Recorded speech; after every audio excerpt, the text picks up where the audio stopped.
Chapter 10 of Skinnybones by Barbara Park. This is called Who's on Second? The umpire called to the coaches. It was time for the game to begin. On the sideline, TJ was being interviewed for the 6 o'clock news. I tried to get close enough to listen, but they'd already finished. As TJ walked off, I heard the interviewer say, "Good luck out there today, TJ. We're all rooting for you." I looked into the bleachers and saw Fran and Ethel. They were hard to spot because they didn't have their mops with them. But the two of them got my attention and gave me a thumbs-up sign.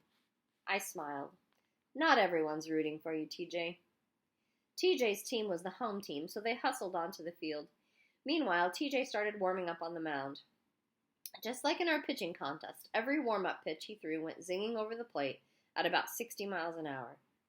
"Batter up!" shouted the ump. Kevin Murphy was the first batter on our team. Kevin can hit the ball a ton when he connects. The trouble is, he mostly doesn't. Connect, I mean. As soon as he stepped up to the plate, I could tell he was really nervous. He kept trying to spit, but nothing would come out. Instead, he just kept making this funny sound with his lips. Like, it was pretty awful. TJ grinned. Then he wound up and threw the ball as hard as he could. "Strike one," yelled the umpire. Kevin looked confused. "Did we start already?" he asked the ump. TJ went into his windup for the second pitch. This time he threw it a little slower. Just as the ball got to the plate, it curved. Kevin swung with all his might. "Strike two," yelled the umpire again. Poor Kevin. I really felt sorry for him. Whenever you swing as hard as you can and miss, you always feel like a fool. He tried acting cool, but it didn't work.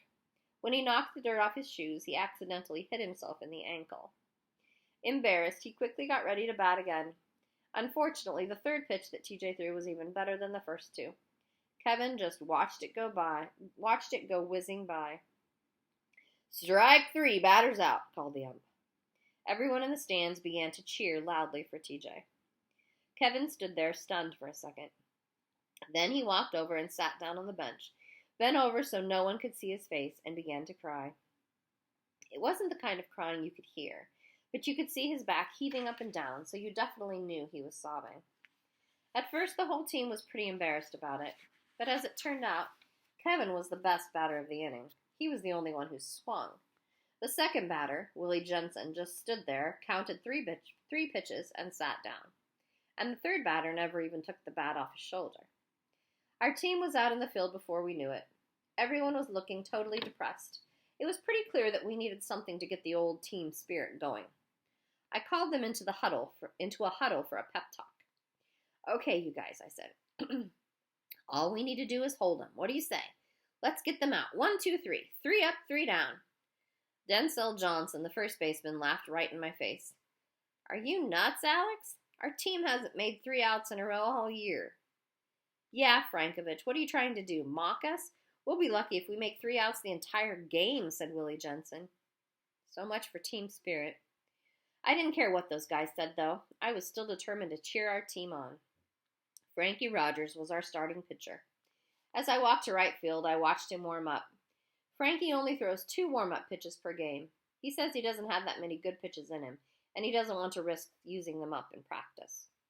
I started chattering from the outfield. "Okay, Frankie, pitch it in there, babe. Right over the plate, Frankie. You can do it, Frankie, babe." Frankie threw the first pitch. It hit the dirt about 10 feet in front of the plate. "Ball 1," shouted the umpire. "That's okay, Frankie. Don't worry. You can do it," I yelled. Chuck it in there, Frankie. Smoke it in there, guy." Just then, Frankie made the timeout sign and began walking toward right field. I figured he wanted to have some sort of strategy session, so I ran up to meet him. "Would you please shut up, Alex?" he said. "How am I supposed to concentrate with all that noise out there? You're just adding pressure. That's all you're doing." "No, Frankie, I'm encouraging you," I explained. "It's baseball chatter. I'm supposed to chatter. The whole team is supposed to chatter." Frankie rolled his eyes. "Get a clue, Alex. This is not a normal game, and we are not a normal team. And I do not respond well to chatter. So put a sock in it, okay?" Frankie stomped back to the pitcher's mound. His next pitch hit the batter on the foot, and he took his base. The batter after that got hit in the arm. The whole thing was totally humiliating. It was bad enough that Frankie was hitting people, but he wasn't even throwing the ball hard enough for it to hurt anyone. The guys weren't even blinking. I shook my head and glanced over to the sidelines. That's when I saw the cameraman. He had just spotted me in the field, and he was pointing his camera in my direction. Oh, geez. Oh, no. He said he would only be filming TJ. Quickly, I put both my hands over my face so that no one would recognize me on the news. Unfortunately, just as I covered my eyes, I heard the loud crack of the bat. Somebody had hit the ball, hard. I looked up. A kid was running to first base, and all the guys on my team had turned to stare at right field. Right field? Wait, that was me. A pop fly was headed my way, and I didn't even know where it was. Quickly, I looked up into the sky, but the sun was directly in my eyes. I was doomed. I was finished. I was dead meat. Any second, a hard ball was going to smack me right in the head, and I had no idea where it was coming from. I had to do something to protect myself. In a flash, I took my glove off my hand and put it on my head. Thud. The ball hit my glove. Then it rolled off the top of my head and landed on the ground next to me. Frankie Rogers started going nuts. He dropped it! He dropped the stupid ball, he screamed. Man, did that make me mad. Frankie Rogers, of all people, yelling at me for making a mistake. I did not, I shouted back at him. How can a person drop something when he didn't even catch it in the first place? Just because something lands on your head does not mean that you caught it. It does too, shouted Frankie. You caught it on your head and then you dropped it. Man, was I ticked. I kicked at my glove. If a bird poops on your head, you don't say that you've caught it, do you, you jerk? I yelled. Unfortunately, I was so busy yelling, I had totally forgotten about the ball. By the time I threw it in, 2 runs had scored and the batter was safe at third. I looked at the sidelines. My coach was waving at me. Odd, I thought, but just to be polite, I waved back. He's not waving, Frankovich, you moron, shouted Ricky Delaney, the center fielder. He's shaking his fist. I squinted my eyes and looked closer. Yep, that was a fist, all right. The guy was furious. For the first time in my life, I was actually grateful to be out in right field. It took a few minutes for things to settle back down, but finally Frankie got ready to face his 4th batter. Slowly, old TJ Stoner walked up to the plate and took a few practice swings. Then he spit in his hands, grinned, and pointed at me with his bat. Panicked, I began backing up. No, please, no. If I dropped another one, I was done for. Frankie pitched the ball. TJ leaned back and swung it with all his might. It was a hard grounder, and it was screaming my way. It streaked past the first baseman and tore into right field. Stay calm, Alex. Stay calm. Just do what you did in practice today. You can do it. You can get TJ Stoner out. I did everything right. I swear I did. First, I ran up to meet the ball. Then I stooped down to block it, and I didn't take my eye off it, not even for a split second. It's almost here. I've got it. I've got it. But just as the ball was about to roll into my glove, it hit a clump of grass and took a crazy bounce to the right. No! I screamed. I made a diving leap, but it was no use. The ball sped away and rolled all the way to the back fence. The crowd went wild. TJ was on his way to an inside-the-park home run, and he wasn't even hurrying. I watched him as he rounded second base. He looked over his shoulder at me and tipped his cap.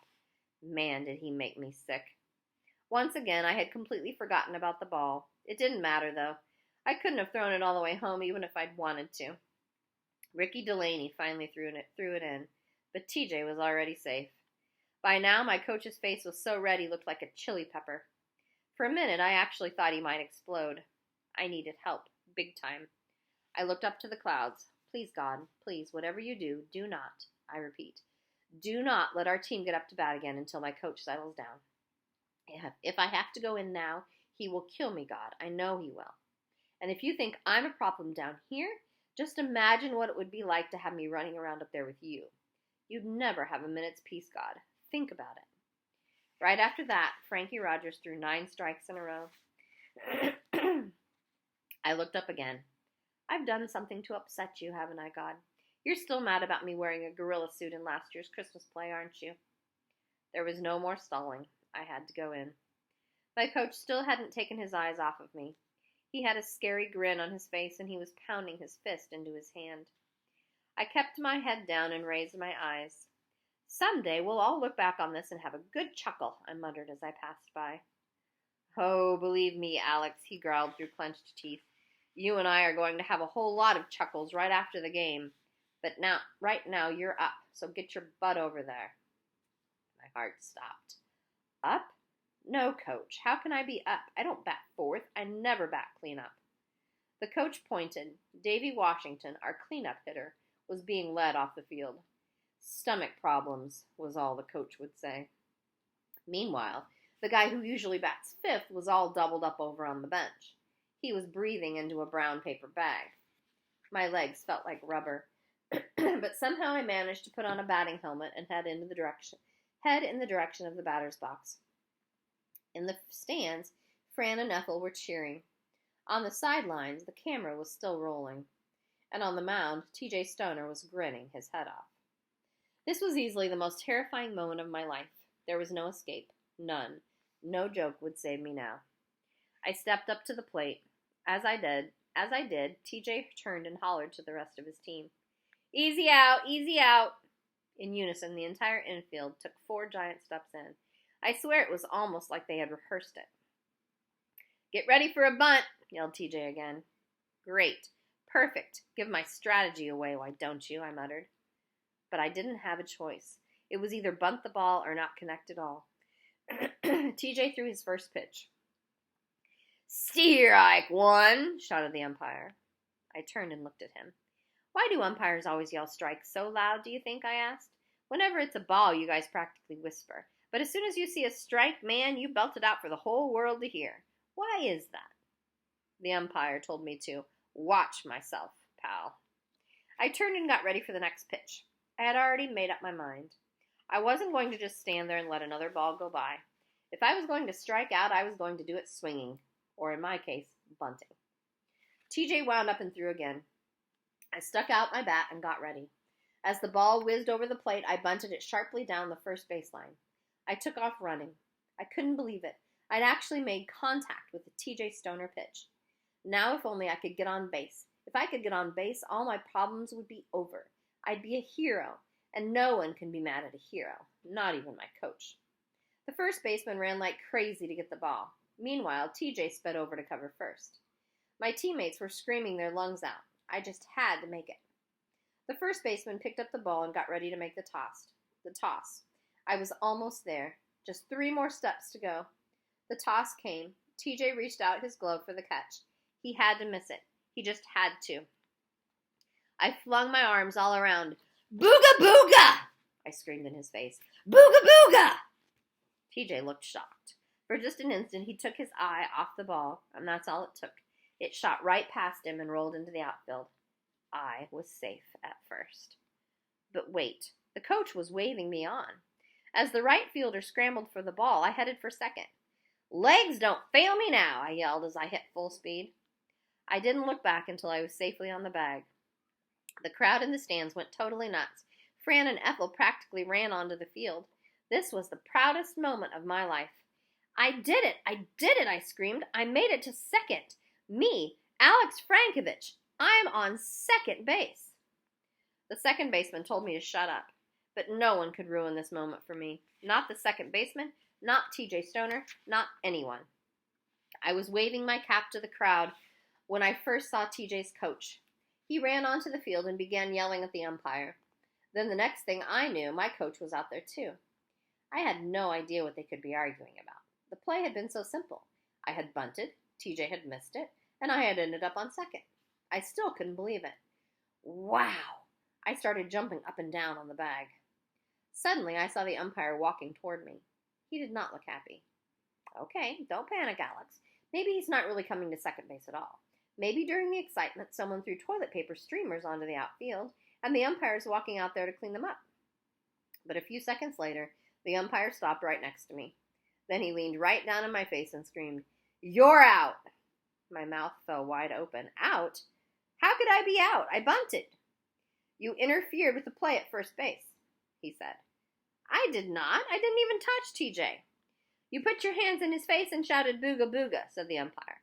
I call that interference, not to mention unsportsmanlike conduct. Just then, my coach ran up behind the umpire and handed him the rule book. Show me, he demanded. Show me where it says you can't say booga booga.